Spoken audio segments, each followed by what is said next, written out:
Di tengah-tengah kegelapan malam, ada sebuah tempat yang disebut luka. Luka bukanlah nama yang biasa terdengar, tapi tempat ini adalah sebuah rahasia yang tersembunyi di sudut-sudut hati manusia.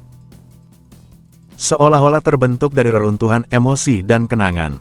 Luka adalah persembunyian bagi semua yang pernah mengalami kepedihan. Di luka, cahaya pertama kali masuki Anda.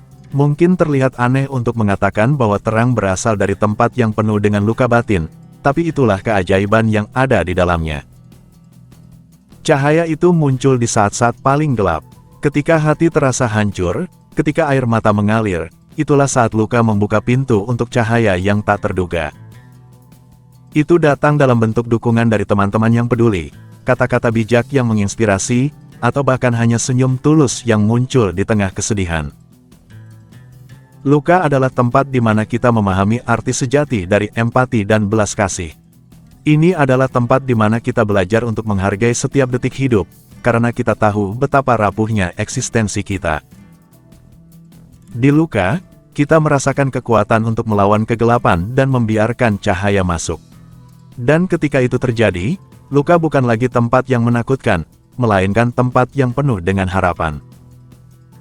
Sebuah pelajaran berharga yang bisa kita ambil dari luka adalah bahwa kita semua bisa menjadi sumber cahaya satu sama lain. Dalam kesulitan kita dapat menjadi penerang bagi orang lain yang mungkin juga berada di luka mereka sendiri. Kita dapat mengingatkan satu sama lain bahwa bahkan di saat-saat paling gelap, ada cahaya yang dapat memasuki jiwa kita. Jadi, mari kita jadikan luka sebagai tempat di mana kita belajar untuk merangkul cahaya, bahkan ketika semuanya terasa suram.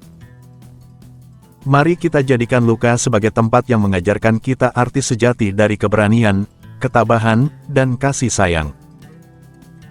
Karena akhirnya, luka adalah tempat di mana kita menemukan kembali diri kita sendiri dan menjadikannya lebih kuat dari sebelumnya.